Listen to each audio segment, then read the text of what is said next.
The internet didn't wake up today. It was shaken. One headline detonated across timelines so fast that fans thought it was fake. Until the videos started circulating. Until the whispers turned into sirens. A legendary celebrity family. A sister known for loyalty. Another known for truth at any cost. And now, according to this fictional breaking story, an arrest that shattered everything. Unmarked cars. Early morning. Flashing lights outside a quiet suburban home. The name spreading across social media wasn't just any name. It was Towanda Braxton. Fans froze. Because this wasn't reality TV drama. This wasn't a reunion fight. This wasn't a storyline. This was law enforcement. And right at the center of the chaos stood her own sister, Tamar Braxton.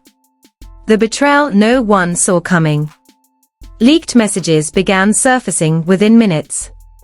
Screenshots. Voice notes. Old interviews suddenly sounding like warnings. A money transfer once called sisterly help was now being called something else entirely. A house once shown proudly on camera was suddenly part of an investigation. And a single question tore through the fanbase like wildfire. Who told authorities where to look? Hashtags exploded. Sides formed instantly. Family loyalty turned into legal liability overnight. Some called Tamar a hero. Others called her a snake. Everyone agreed on one thing. This family secret was never meant to come out like this. Because in this fictional story, when blood meets paperwork and love meets evidence, there's no going back.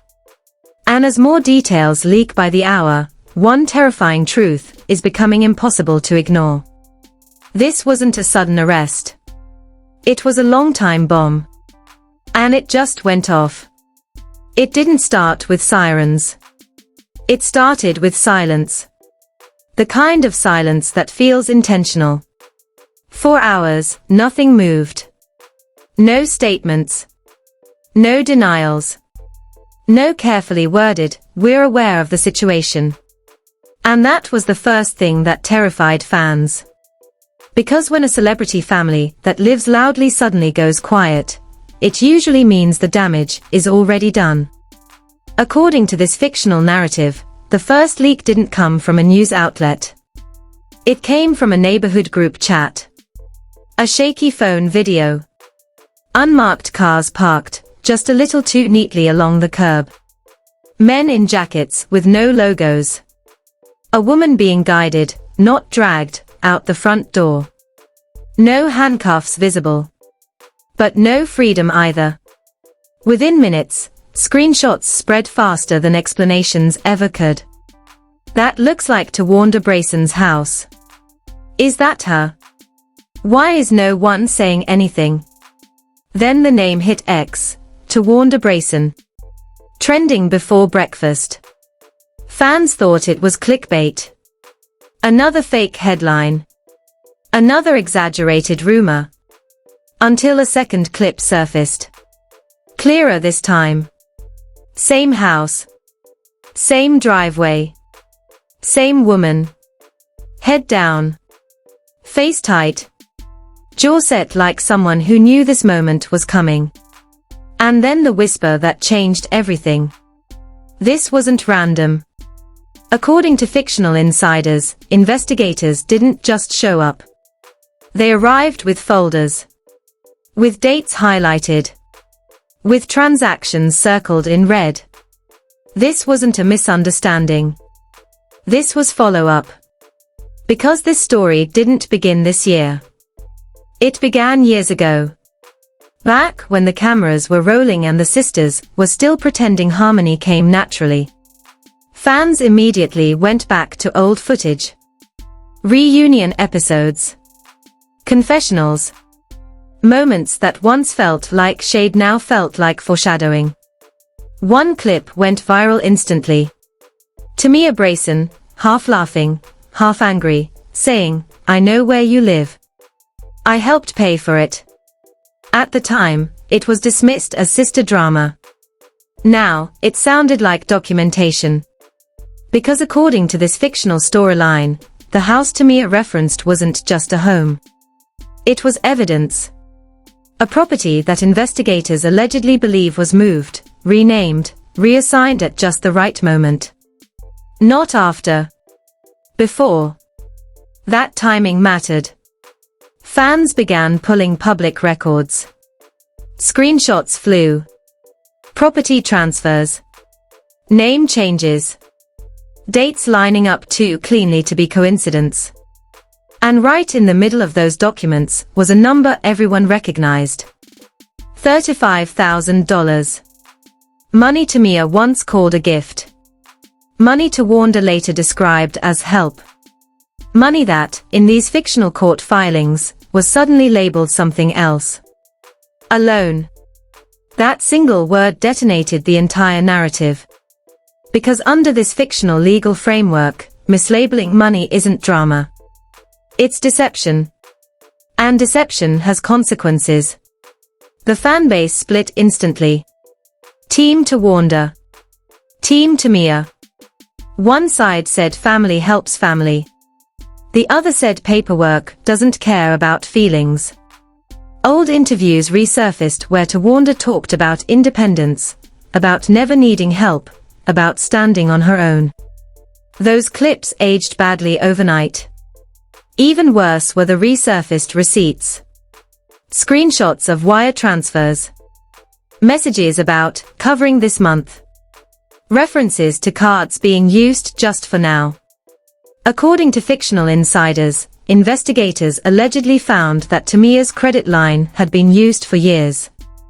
Not once. Not twice. Consistently. Phone plans. Bills. Charges that didn't belong to her. Fans who once called it borrowing started calling it a pattern. Hashtags changed tone. #Braxton love turned into #Braxton fraud. #sisters forever turned into #family under fire. And through it all, Tamar stayed silent. No tweets. No Instagram stories. No prayers up. Just absence. And in celebrity culture, absence is never accidental. Insiders whispered that Tamar had been contacted weeks earlier. That her legal team moved fast. That documents were handed over quietly. Not out of spite. Out of survival. To fans, cooperation looked like betrayal. To lawyers, it looked like strategy. The matriarch of the family vanished next. Cancelled appearances. Scrubbed bias. Joint business filings quietly updated. When investigators circle one name, everyone nearby starts backing away. Even the most loyal siblings. According to this fictional narrative, the arrest wasn't dramatic. No shouting. No resistance. Just procedure. Which made it worse. Because procedure means preparation. By the time paparazzi arrived, the story was already written in someone else's hands. Towanda was released later that day. But release didn't mean relief. Because once a headline says arrested, the internet never forgets. Fans dissected every photo. Every expression. Every step. She looks stunned. No, she looks caught. She knew this was coming. And then came the most painful rumor of all. That Tamar was the one who pointed investigators in the right direction. No proof. No confirmation. Just the kind of rumor that doesn't need evidence to spread. One viral post said it plainly. If my sister used my name on paperwork, I'd protect myself too. That post hit millions of views. Because deep down, people understood. Love has limits when law enters the room. But the story didn't stop at paperwork. According to fictional insiders, investigators allegedly uncovered recordings. Voice notes. Conversations about protecting the house. According to fictional insiders, the sisters hadn't spoken directly since the arrest. Communication went through lawyers, through assistants, through silence. That alone shattered fans who had grown up watching them argue, cry, reconcile, and sing together. Because distance like that isn't emotional. It's strategic. A new leak added fuel. An alleged audio clip, low quality, barely audible. A woman's voice saying, "If they find this, it's over." Another voice responding, "They won't if we do it now." The internet lost its mind. Was it real? Was it edited? Was it even them? None of that mattered. The damage was done. Fans began speculating about plea deals, about immunity, about who might be protecting themselves. A rumor spread that Towanda had been offered leniency in exchange for cooperation. Another rumor claimed Tamar had already cooperated weeks earlier. No confirmations. Just chaos. Even more unsettling was the way the family matriarch continued to stay out of sight. No church appearances. No inspirational posts. No family statements. Insiders whispered that she was devastated but pragmatic. Pragmatic is not a word fans wanted to hear. A former producer from their reality show spoke anonymously to a gossip blog and said something that reframed everything. They argued about money constantly. Not amounts. Control. That line stuck. Because control explains so much. Who signs? Who pays? Who owns? Who decides? Suddenly, old confrontations made sense. The raised voices. The walk-offs. The tears that felt disproportionate to the arguments. It wasn't about feelings. It was about leverage. Then came the legal filing leak. Not the full document. Just a page header. Case number blurred. But the charge description visible long enough for screenshots to explode. Material misrepresentation. That phrase chilled everyone. Material misrepresentation doesn't care about family. It doesn't care about intent. It cares about facts. And facts don't bend for loyalty. Fans who once argued about who was wrong on a reunion couch were now arguing about statutes and consequences. Timelines turned into amateur law schools overnight. Meanwhile, paparazzi caught Towanda Braxton leaving a law office. Sunglasses. Hoodie. Head down. No words. The photos were brutal. Not because she looked guilty. Because she looked tired. Tired in the way people look when they realize fighting the truth takes more energy than facing it. Tamar's name continued trending without her saying a word. Some called her brave. Others called her cold. A viral tweet summed up the divide perfectly. You can save your sister or save yourself. You don't always get both. That tweet broke 1 million likes. And that's when the third rumor began spreading. That the case was expanding. That investigators were reviewing older filings. Past ventures. Old partnerships. Nothing proven. Nothing denied. But enough to make everyone nervous. The family brand, once built on harmony and survival, felt fragile. Endorsements paused. Interviews cancelled. A planned appearance was quietly postponed indefinitely. Silence became policy. Then came the confrontation rumor. According to fictional insiders, there had been a heated phone call weeks before the arrest. Voices raised. Accusations thrown. A final warning given. If this comes out, it won't just be me. No recording. No witnesses. Just repetition. And repetition creates belief. Fans started asking the hardest question yet. What if this wasn't betrayal? What if it was inevitability? What if the truth had been circling this family for years, waiting for the moment paperwork caught up with performance? As this phase of the story closed, one thing was undeniable. The arrest wasn't the climax. It was the ignition. Because once lawyers replace sisters and documents replace memories, there's no reunion special that can fix what's coming. And somewhere behind closed doors, someone is deciding who speaks next. And who stays silent forever. By the time the third wave hit, the story stopped feeling like gossip and started feeling like fallout. Not loud. Not explosive. Controlled. That was the word insiders kept using. Controlled damage. Controlled distance. Controlled silence. Because once lawyers replaced sisters, the family dynamic didn't just crack, it reorganized. According to this fictional narrative, the turning point came late at night, when a sealed document was quietly acknowledged in court records. Not released. Not explained. Just referenced. A supplemental filing. Additional exhibits. To be reviewed. That phrase alone sent shockwaves through the fandom. Because supplemental means the story wasn't finished being told. It means more existed.